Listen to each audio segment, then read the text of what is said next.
Bu yıllarda buğday bigere olgan, onun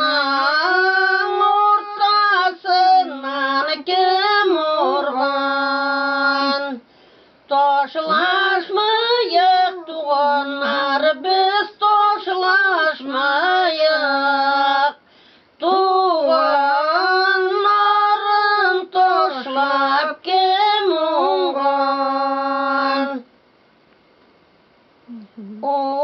Uğranırga kelgen eyler satışa, ol tasmalarının satıvay.